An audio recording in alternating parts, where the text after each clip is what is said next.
The morning of his wedding arrived without chaos, without nerves, without even a crack in the sky. Sunlight slipped cleanly through the hotel curtains, landing softly on polished shoes lined in a perfect row. Everything looked intentional, controlled, just the way he liked it. He stood before the mirror in his tailored suit, adjusting the cuffs with practiced precision. The reflection showed what everyone expected to see: confidence, charm, composure. A man about to marry the love of his life. A man who had won.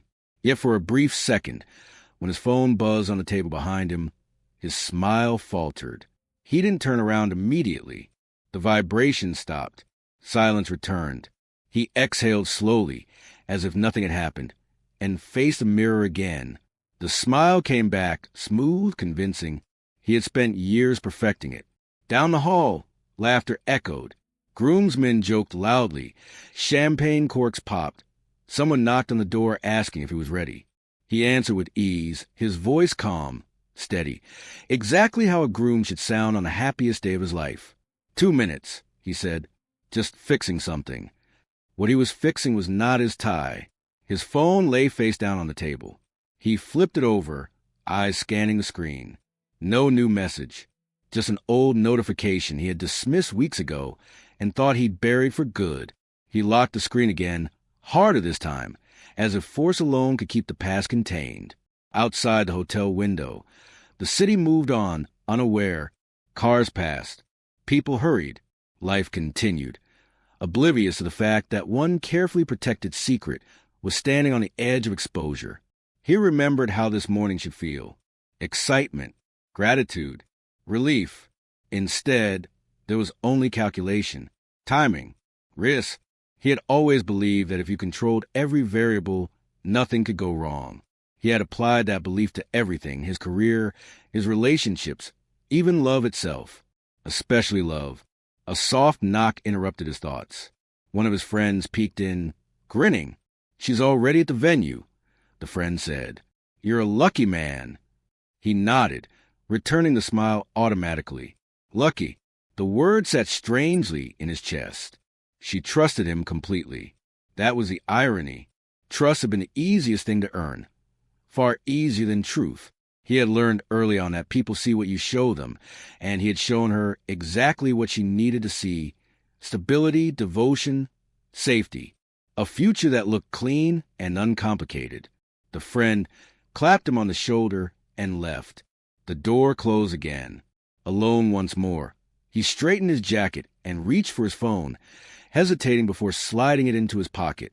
For a moment, doubt crept in. Not guilt, not remorse, but fear. Fear of timing. Fear of witnesses. Fear that something he thought was erased might still exist somewhere beyond his control. He shook the thought away. Today was too important. Today was sealed. There were vows to say, cameras flashing, guests arriving. There was no room for shadows. As he stepped out of the room and walked toward the elevator, the phone in his pocket vibrated again, once sharply, like a warning that went unanswered. He ignored it. At the venue, music swelled and guests took their seats, unaware that perfection was already cracking. Somewhere else, someone was watching the clock, waiting. And while the groom believed the morning belonged entirely to him, the truth was already moving, quietly, patiently, toward the moment it would finally be seen. Across the city, in a room filled with soft music and the scent of fresh flowers, she sat perfectly still while someone curled her hair. The mirror in front of her reflected a woman dressed in white, calm on the surface, radiant in a way that made others smile without realizing why. This was how mornings like this were supposed to feel, she told herself. Quiet, hopeful, certain. She closed her eyes as the stylist worked, letting her thoughts drift to him. He had always known how to speak to her fears. When she doubted herself, he steadied her. When the past resurfaced, the disappointments, the emotional scars she rarely spoke about, he listened with a seriousness that felt like safety. He never laughed at her pain. He never dismissed it. Instead, he promised something better, something permanent. "You're finally safe," he had once told her, holding her hands between his. She remembered believing that sentence more than any vow. Around her, bridesmaids moved in gentle chaos, laughing, checking phones, adjusting dresses. Someone mentioned how handsome the groom looked earlier. Another said she'd never seen a couple more perfect together. She smiled at their words, absorbing them like confirmation, proof that what she felt was real. Yet beneath the calm, there was a faint, uncomfortable memory, a small collection of moments she had learned not to examine too closely, the unexplained absences, the way he sometimes chose his words too carefully, the questions she never finished asking because his answers arrived too quickly. Each time doubt surfaced, he smoothed it away with logic and affection. He was busy. He was stressed. He was protecting their future. And she wanted to believe him, needed to believe him, because love, when mixed with hope, can silence instincts that whisper inconvenient truths. Her phone buzzed on the table beside her. A message from him. Almost time. She smiled, her chest warming instantly. The doubt retreated again. It always did. She typed back something simple, affectionate, and locked the phone without rereading it. She didn't notice the unfamiliar number that had tried calling her earlier that morning. The missed call blended into the noise of the day, easily ignored. Her mother stepped closer, adjusting the veil with trembling hands. "You look happy," she said softly. "I am," she replied, and in that moment it felt true. She stood up slowly, the dress heavier than she expected. As she walked toward the window, she caught a glimpse of the venue below.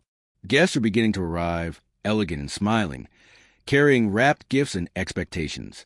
This wedding was already a story people would talk about, the love, the elegance, the future that seemed so certain. She thought about the promises they had made in private, how he had insisted that honesty mattered above all else, how he had said secrets destroyed relationships, a statement that had comforted her then, never suspecting how carefully he avoided defining whose secrets he meant. A bridesmaid handed her the bouquet. The flowers were perfect, unblemished, arranged with intention. She inhaled deeply, steadying herself. This was it, the moment everything began. As they lined up to walk toward the ceremony space, applause drifted faintly through the hall. She felt a flutter in her chest. Nerves, excitement, love tangled together. Somewhere beyond the doors, he was waiting. The man she trusted. The man she was about to promise her life to. She took one final breath and stepped forward, unaware that trust, once broken, doesn't shatter loudly. Sometimes it breaks in silence. And as the doors ahead began to open, the guests settled into their seats, unaware that belief itself was about to be tested. Not by whispers or rumors, but by something far more undeniable. The doors opened, and the room filled with movement. Guests took their seats beneath soft lighting that turned glass and silk into something almost dreamlike. The venue shimmered, white florals, polished wood. Candles aligned with ceremonial precision. Conversations floated gently through the air, lowered to respectful tones, as if everyone instinctively understood this was a place where appearances mattered. People smiled easily here. Men in tailored suits checked their watches. Women adjusted shawls, complimented each other's dresses, whispered about how beautiful the bride would be. Phones were lifted discreetly for photos, then lowered again. Nothing felt rushed. Nothing felt wrong. At the front, the groom stood exactly where he was supposed to be. He greeted arrivals with practiced warmth. Handshakes, brief embraces, jokes that landed just right. To anyone watching, he looked relaxed, confident, entirely present. The earlier tension from the hotel room had been folded away, replaced by performance. He was good at this. He had always been good at this. A colleague leaned in and laughed.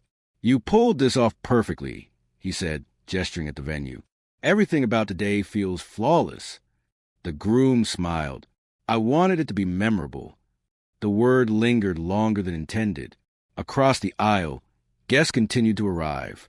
A distant relative he hadn't seen in years nodded politely. An old friend hesitated before greeting him. Their smile delayed by half a second, just enough to be noticed, not enough to be questioned. The groom felt it, filed it away, and moved on. Silence filled the spaces between conversations, subtle and unremarkable. No one noticed how it stretched just a little too long when certain eyes met.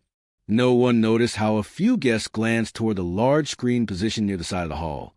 part of the planned entertainment, explained away as a montage for later. It was common now, weddings like this, curated, documented, shared. A woman in the third row clutched her purse tighter than necessary. She told herself it was nerves. Another guest checked their phone, then turned the screen face down, expression unreadable. These moments dissolved quickly, swallowed by laughter and music, their meaning lost in the noise. The groom adjusted his cufflinks again. He told himself he was imagining things. At the back of the hall, staff moved quietly, coordinating cues, checking sound levels, ensuring everything ran on schedule. One technician frowned briefly at a tablet, refreshed the screen, then nodded to himself and continued working. No one asked questions. There was no reason to. The bride had not yet entered. Anticipation built naturally, pleasantly. Guests leaned forward in their chairs, craning their necks toward the entrance. Phones were lifted again, ready to capture the moment when belief would walk down the aisle dressed in white. The groom felt his phone vibrate in his pocket. Once. He didn't check it. Instead, he straightened his posture and focused on the doors. This was the point of no return, the moment after which everything would finally be locked into place. Vows spoken, applause given, truth, safely buried under celebration. He told himself that nothing from the past could survive a room full of witnesses. Music shifted slightly, signaling that the ceremony was about to begin. Conversations faded. Silk rustled. Silence settled, not empty, but expectant. Somewhere among the guests, someone pressed their lips together and waited. The lights dimmed just enough to draw attention forward. All eyes turned toward the aisle. The groom inhaled slowly, preparing himself for the moment everyone would remember. Behind the scenes, unseen and unannounced, a system finalized its settings. And as the room held its breath, ready for love, for vows, for perfection, no one realized that the first thing about to be revealed would not be the bride, but the truth. The music softened, then faded altogether. For a moment, the silence felt ceremonial, the kind that precedes something beautiful. Guests leaned forward instinctively, phones poised, smiles ready. The groom's gaze remained fixed on the aisle, his expression composed, rehearsed down to the smallest detail. Then the lights shifted, not toward the entrance, but sideways, subtle at first, almost accidental. A low hum filled the room as the large screen mounted near the stage flickered to life. Several guests glanced at it, confused but unconcerned. Wedding montage, perhaps. Childhood photos. A surprise video. These things happen all the time. The groom's smile stiffened. This wasn't scheduled. He knew that with a certainty that cut through him like ice. His chest tightened as he turned slightly, just enough to see the screen without drawing attention to himself. A black frame appeared, then white text. No music, no romantic introduction, just a timestamp. A few guests chuckled nervously. Someone whispered, "Is this part of it?" The groom felt the blood drain from his face. The video began. At first, it showed nothing remarkable. A dimly lit room, the edge of a couch, the sound of breathing too close to the microphone. The angle was wrong, intimate in a way that immediately felt invasive. The room shifted uneasily, people adjusting their seats as they tried to make sense of what they were seeing. Then his voice filled the hall. Clear, unmistakable. The groom's body went rigid. A murmur rippled through the guests as recognition spread. This wasn't performance. This wasn't staged. The voice on the screen was not the man standing at the altar, not the version they knew, but something sharper, colder, commanding. The bride had just stepped into view from the entrance when she heard it. She stopped mid-step. Her smile faded as her eyes followed the sound, landing on the screen. Confusion crossed her face first, then disbelief. She searched the image desperately, as if hoping she had misheard, misrecognized, misunderstood. But the screen offered no mercy. The video cut closer now. A woman's silhouette appeared, not clearly enough to identify her, but clearly enough to understand what this was. A private moment, a stolen one that was never meant to be witnessed by a room full of strangers dressed for celebration. Gasps echoed through the hall. Someone dropped a phone. Another guest covered their mouth. The groom's mother whispered his name, her voice barely audible, but sharp with panic. The groom took a step forward instinctively, as if proximity could undo what was happening. His mind raced. Who had this? How long it was? What it showed? He scanned the room, eyes darting from face to face, searching for guilt, for triumph, for anything that explained how his secret had escaped him. The video continued. His words on the screen were no longer ambiguous. They were manipulative, calculated, promises spoken with confidence, threats softened by affection. The room absorbed them in stunned silence, each sentence stripping away another layer of the man they thought they knew. The bride's bouquet slipped from her fingers and hit the floor. The sound was small, but it cut through everything. She took a step back, shaking her head slowly, as if refusing to accept what was unfolding. Her eyes found his, searching for explanation, denial, anything that resembled a man she loved. He couldn't look at her. The screen glowed brighter against the dimmed lights, demanding attention, refusing to be ignored. This wasn't an interruption anymore. It was a ceremony now. The truth had taken the stage. Staff moved anxiously at the edges of the room, unsure whether to stop the video or let it play. No one gave the order. No one seemed able to move. And as the next clip loaded, longer, clearer, more damning, the groom realized with sickening clarity that this was only the beginning. Whatever was coming next would not just expose him, it would destroy him. The room did not erupt the way movies suggested it would. There was no screaming, no sudden chaos. There was something worse. Silence. The next clip began without warning, the screen cutting sharply from darkness to clarity. The angle was steadier this time, intentional. 30 seconds appeared in the corner of the screen, a countdown no one understood yet. The groom felt his breath shorten. This video was different. There was no ambiguity, no room for interpretation. His face was visible now, unguarded and unmistakable. The man on the screen leaned forward, his tone low, deliberate, the same tone he used when he wanted control disguised as concern. "You don't tell anyone," his recorded voice said calmly. "This stays between us. You owe me that." A collective inhale rippled through the hall. The woman's voice followed, quieter, trembling. She sounded younger than the guests expected, afraid in a way that didn't belong in romance. "You said it wouldn't be like this," she whispered. The groom, standing at the altar, closed his eyes. He knew this part. On screen, he smiled, not warmly, not lovingly, but with patience sharpened into pressure. "I'm the only one protecting you," the voice continued. "Without me, you lose everything." The countdown reached 20 seconds. Someone in the front row stood abruptly, chair scraping against the floor. Another guest muttered a curse under their breath. The groom's father stared straight ahead, face drained of color, as if movement itself might confirm what he was seeing. The bride took a step forward. "Turn it off," she said, not screaming, not crying, just firm enough to prove she was still trying to believe there was a misunderstanding. No one moved. The video kept playing. 15 seconds. The woman on the screen began to cry. "Please," she said, "I can't do this anymore." The groom's recorded response was instant, controlled. "You don't get to quit when I decide what this is." The bride's breath hit sharply. This was no affair. This was no mistake. This was power. 10 seconds. The room seemed to shrink, air pressing in from all sides.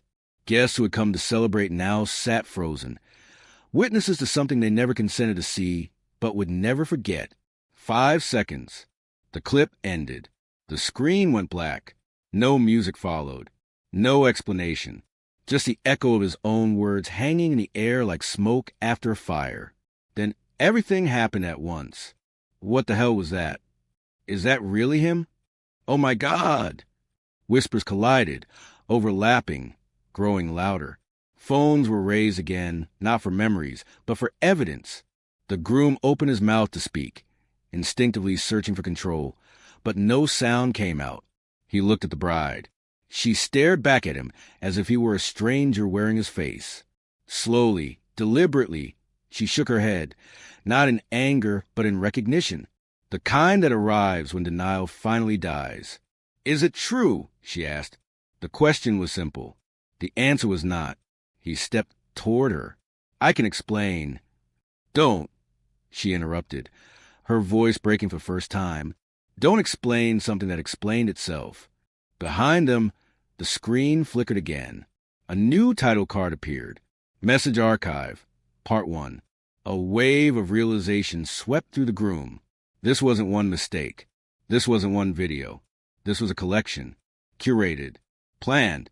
Someone hadn't just leaked his secret. They had prepared his public undoing.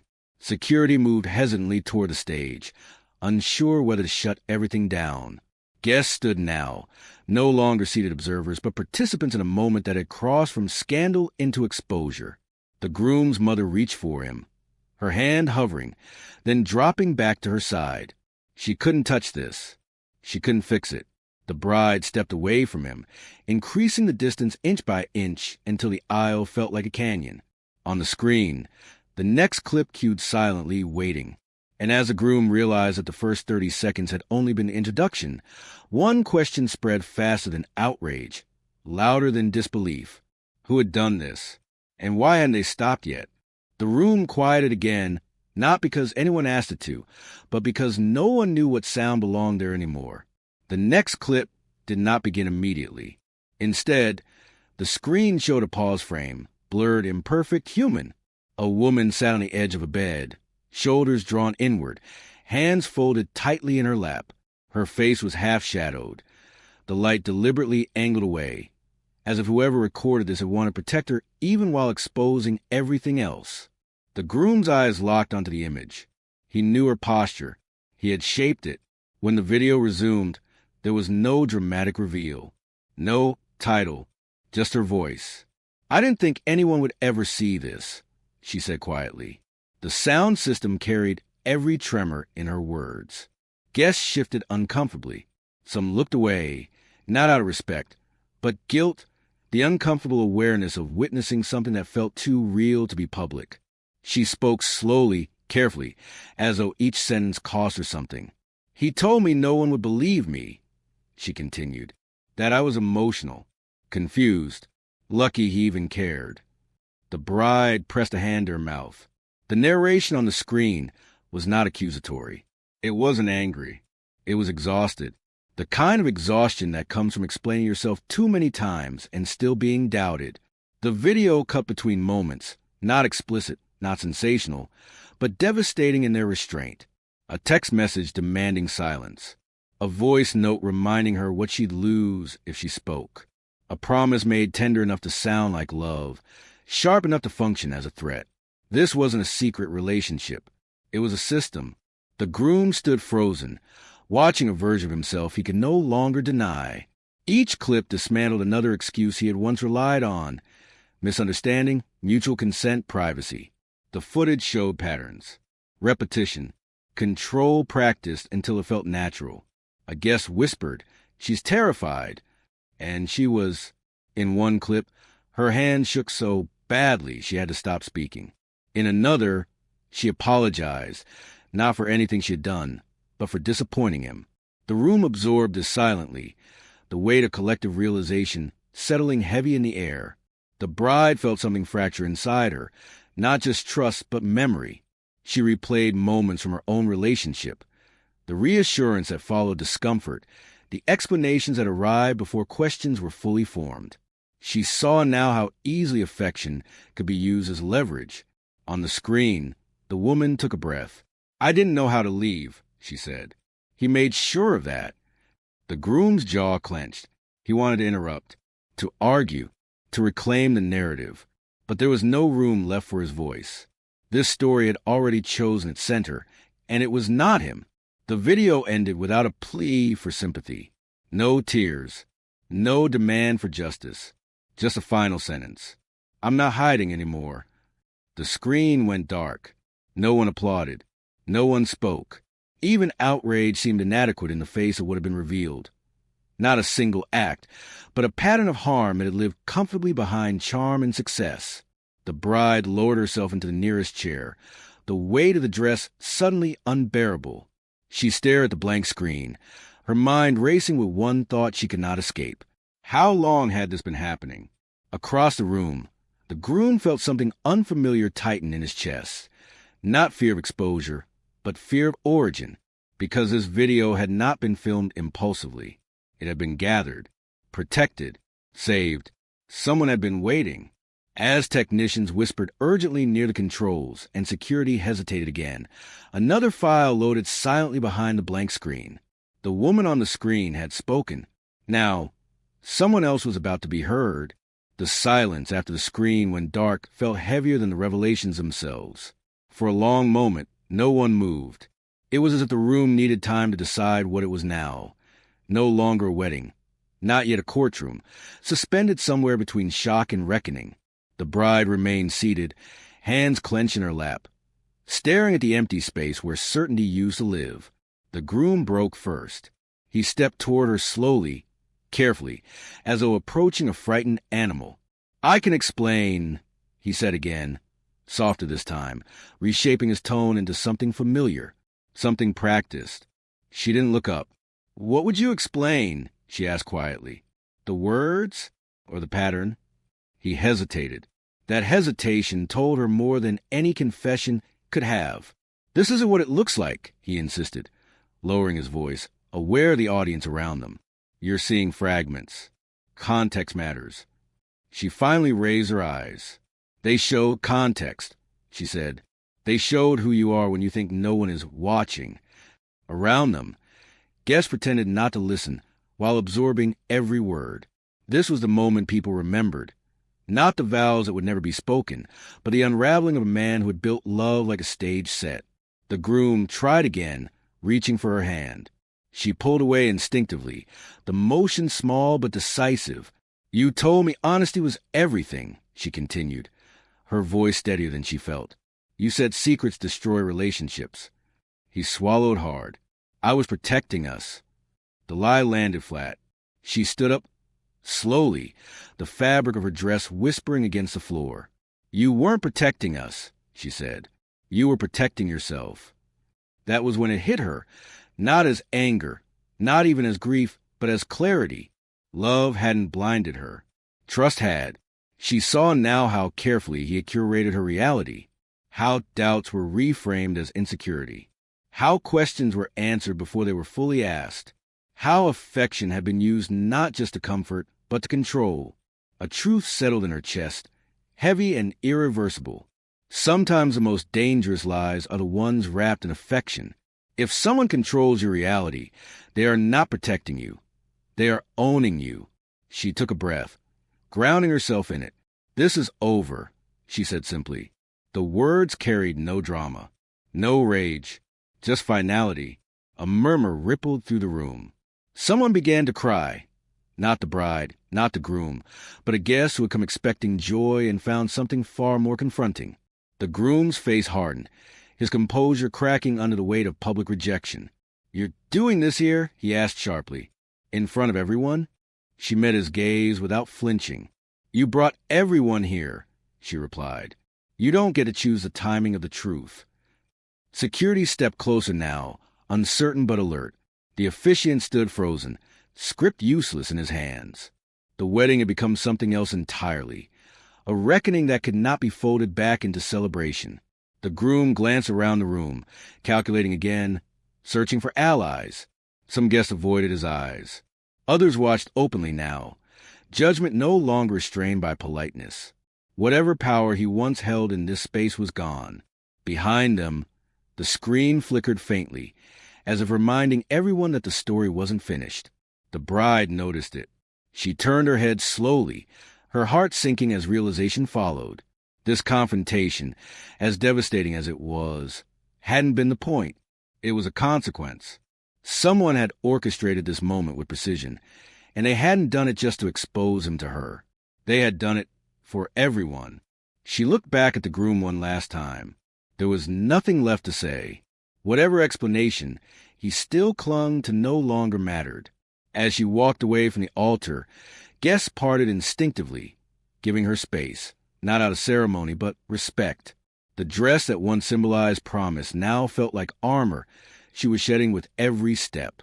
Behind her, voices rose again.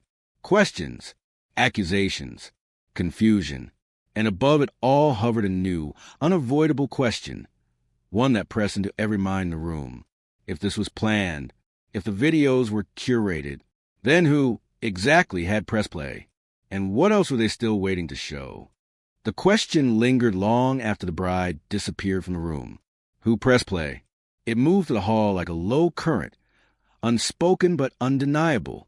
The crowd that had once been arranged neatly in rows now stood in fractured clusters, whispering, speculating, searching faces for clues. This was no longer a private collapse. It was a public mystery. The groom stood alone near the altar, the space around him emptied as if people feared proximity. His mind raced, replaying every interaction of the past year, every promise, every threat, every person he had underestimated. He scanned the room. A friend avoided his eyes. A colleague whispered urgently into a phone. His parents sat rigid, their faces carved with disbelief and shame. He realized then that control depended on certainty, and certainty had just been taken from him. Near the back, a guest slipped quietly toward the exit. Another lingered near the sound booth longer than necessary, fingers brushing the edge of a control panel before retreating. Small movements, easy to miss, impossible not to question now. Security approached the technicians, voices low but firm. Who had access? Someone demanded. The answer was unsettling. Several people. The system had been loaded earlier that morning, during routine checks. Nothing flagged, nothing unusual. The files had been labeled innocuously, indistinguishable from wedding footage. Whoever had done this hadn't hacked their way in. They had been invited. The groom's chest tightened. He had always believed threats came from outside. Enemies. Betrayals. He hadn't considered how many people he had pulled close, how many had seen just enough to piece together a truth he assumed remained fragmented. Guests began to talk more openly now. Could it be an ex? No, this was too organized. Someone wanted him exposed, not embarrassed. That distinction mattered. This wasn't revenge fueled by rage. It was surgical, calm, deliberate. Across the room, the woman from the third row, the one clutching her purse earlier, finally let it slip from her hands. Her eyes glistened as she stared at the blank screen. She had known something. Maybe not everything, but enough to recognize it when it surfaced. The groom noticed her stare and stiffened. Memories stirred. A conversation months ago, a warning brushed aside, a look he had dismissed as jealousy or weakness. His jaw tightened. Had she known more than she let on? He took a step toward her. She stood immediately, retreating behind another guest. No words exchanged. None needed. The narrative was shifting again. A staff member announced the ceremony was officially halted. The word halted echoed strangely, as if this were a minor delay rather than a complete collapse. Guests began to leave in small groups, their voices hushed but electric. Phones buzzed nonstop now, messages flying faster than facts. The groom remained. He needed answers. He approached the sound booth, ignoring security's warning glance. "Show me the files," he demanded. The technician hesitated, then turned the screen slightly. A list of clips appeared, meticulously labeled by date and time. Months. Not days. Not weeks. Months. The realization struck him hard. This had been building quietly while he planned flowers and seating charts, while he believed himself untouchable. Behind him, someone cleared their throat. "I think it's time you stopped asking who did this," a voice said calmly, and started asking why. The groom turned sharply. The speaker stood partially in shadow, face unreadable, posture steady. Not angry, not afraid, just resolved. For the first time since the screen lit up, the groom felt something he couldn't negotiate with: anticipation. Because whoever this was, they hadn't come to watch the fallout. They had come to finish it. And as the crowd thinned and the room emptied of celebration, one final truth settled in. The leak wasn't the climax. It was the opening statement. The room had emptied enough that every footstep echoed. Gone were the florals, the laughter, the illusion of celebration. What remained was a scattered audience of witnesses who had chosen not to leave. Not out of curiosity, but because something unfinished still held them there. The groom turned fully toward the voice. The person stepped forward into the light, slow and deliberate, not dramatic, not shaking, Someone who had already crossed the most difficult threshold long before today. "I didn't come here to ruin your wedding," the leaker said evenly. "I came to end a story you kept rewriting." A hush settled again. The groom laughed once, sharp, defensive. "You think this makes you a hero?" he snapped. "You've destroyed lives." The leaker didn't flinch. "No," they replied. "I exposed one." They glanced at the screen behind them, then back at him. "You're not confused about who I am," they continued. "You're just surprised I stopped being afraid." Recognition flickered across the groom's face, brief, involuntary. It was enough. Guests exchanged looks. Some leaned closer, sensing that this was the missing piece. The why behind the how. "You told me no one would ever believe me," the leaker said, voice steady but weighted. "You said I was disposable, replaceable, that if I spoke, I'd lose everything." They paused, letting the words settle. "You were right about one thing," they continued. "I did lose things. My sleep, my sense of safety, my ability to trust my own memories." The groom tried to interrupt. "This is twisted." "No," the leaker said calmly. "This is documented." They gestured toward the screen. "Every message you deleted, every call you thought was private, every moment you controlled by calling it love." A guest whispered, "My God." The leaker finally allowed emotion to surface. Not tears, but exhaustion. "I waited," they said, "not because I wanted revenge, but because I wanted proof. Because I knew if I came forward alone, I'd be questioned, dissected, disbelieved." They looked around the room now, meeting the eyes of strangers. "So I waited until the one place you felt safest," they said. "The place where you believed no one would challenge you." The groom's voice dropped, dangerous and quiet. "You planned this." "Yes," the leaker answered, "because harm that is planned deserves exposure that is planned." The words landed like a verdict. Security shifted uneasily, unsure whether this was confession or testimony. Someone from a venue staff quietly stepped aside, making room. No one was rushing to stop this anymore. The groom's composure finally cracked. "You think this fixes what you felt?" he demanded. "Public humiliation doesn't heal trauma." The leaker nodded once. "No, accountability does." They reached into their bag and removed a small folder, holding it up. "Copies," they said, time-stamped, verified, already sent to people whose job it is to decide what comes next. That was when the groom truly understood. This wasn't exposure for spectacle. It was evidence. A murmur spread, not gossip now, but consequence. Legal words floated through the air. Investigation statements, lawyers. The world he had built on charm and silence was being replaced by something he could not negotiate with. Process. The leaker turned slightly, addressing the room. "I didn't ask for your attention," they said. "But now that I have it, listen." They took a breath. "Abuse doesn't always look violent," they continued. "Sometimes it looks like patience, like protection, like someone telling you they know what's best for you until you forget how to decide for yourself." Several guests lowered their heads. "I didn't leak this to be believed," the leaker said. "I leaked it so no one else would have to prove their pain in private." Silence followed, not empty, but heavy with understanding. The groom stood motionless, stripped of narrative, stripped of control. For the first time, no version of himself could speak louder than the truth already recorded. Outside, sirens sounded faintly in the distance, unrelated, or maybe not. It no longer mattered.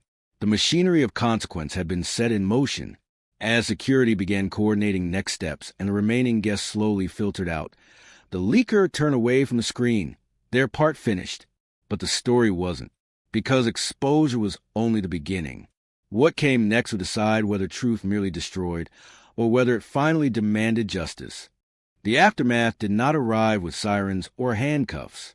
It came quietly. In phone calls not returned, meetings canceled without explanation, invitations withdrawn as if they had never existed. Justice, it turned out, did not announce itself. It seeped in slowly, eroding certainty piece by piece. By evening, the venue was nearly empty. Chairs sat misaligned, programs abandoned on the floor, petals crushed under hurried footsteps. The wedding that was meant to mark a beginning now looked like evidence of something unresolved. The groom sat alone in a side room, jacket discarded, tie loosened, staring at his phone as if it might still obey him. Messages flooded in, not of support, but of distance. "We need to talk. This is bigger than we thought. My lawyer says I shouldn't comment." Each one carved away at the world he had built. Power, he was learning, depended on people choosing silence. And silence was no longer choosing him. Across town, the bride sat in a borrowed car, the dress folded awkwardly beside her. She stared out the window, watching the city blur past, struggling to reconcile grief with relief. There was no cinematic release, no triumph, no clean ending. Only the ache of knowing that what saved her had also broken something permanently. She had told the truth to her parents, to herself. That had been harder than walking away. Her phone buzzed once. A message from an unknown number. "You were never foolish for trusting. You were brave for leaving." She closed her eyes, letting the words settle. Meanwhile, the leaker sat with an investigator, recounting events in measured detail. Dates, times, messages. The conversation was clinical, stripped of emotion by necessity. Trauma, once public, had to be translated into process. "Are you prepared for this to take time?" the investigator asked. "Yes," the leaker replied. "I've already waited." Justice, they were learning, was not a moment. It was a corridor, long, narrow, lined with doubt. By morning, the story had begun to spread, not explosively but persistently. Whispers became headlines. Headlines became questions. Questions demanded responses.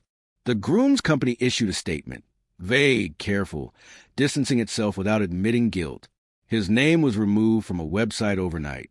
A scheduled keynote appearance disappeared from the calendar. He watched it all unfold from behind a screen, powerless now to reshape the narrative. For years, he had controlled stories. Now the story was controlling him. Yet even then, nothing felt resolved. Friends argued over whether exposure had gone too far. Comment sections split into camps, belief versus skepticism, sympathy versus denial. The truth, it seemed, still had a fight to be believed, even when documented. The leaker read the comments briefly, then stopped. This wasn't for them anymore. Justice, they realized, was not about applause. It was about endurance. Late that night, the bride finally removed the ring. She placed it on the table and stared at it for a long time before walking away. The sound it made against the wood was barely audible, but it felt definitive. Somewhere else, the groom sat awake, replaying the same moments over and over, searching for a version of events where he could still escape accountability. There was none. The damage was done. But consequences, unlike exposure, were slow. They took time to form. Time to decide how much truth the system was willing to hold. And as the city settled into uneasy sleep, one truth became unavoidable. Justice doesn't arrive cleanly. It doesn't comfort everyone. And it doesn't heal what it exposes. It only opens the door. What waited on the other side, redemption, punishment, or something in between, had yet to be decided. Weeks passed, then months, and the noise slowly thinned. The story that once filled conversations and screens began to fade from public urgency, replaced by newer scandals, fresher outrage. What remained was quieter, heavier, the part no one applauded, and few followed closely. After the applause died, people were left alone with what they knew. The bride moved to a smaller apartment on the other side of the city.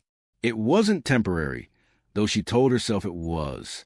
The walls were bare at first, the rooms echoing in a way that made nights feel longer than they should. She unpacked slowly, deliberately, as if giving each object permission to exist in her new life. She learned what silence felt like when it wasn't imposed.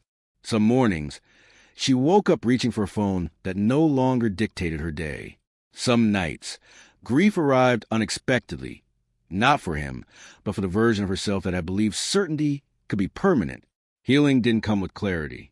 It came in fragments.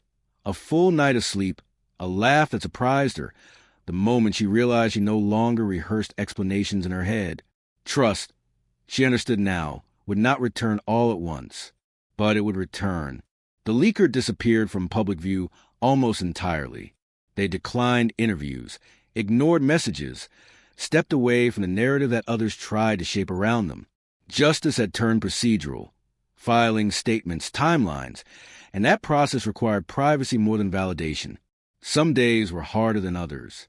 On those days, they reminded themselves why they had waited, why they had recorded, why they had chosen evidence over outcry. They hadn't told the story to be remembered. They had told it so it wouldn't repeat. The groom's world narrowed. What once felt expansive, influence, admiration, control, became claustrophobic. Opportunities evaporated quietly. Former allies offered distance disguised as concern. His name remained, but its meaning shifted. Where it once opened doors, it now caused pauses. He told himself the world was unfair. That exposure had gone too far, that he had been misunderstood. But alone, without witnesses or leverage, those narratives collapsed. Memory became less cooperative. The recordings played themselves back uninvited. Not to punish him, to remind him.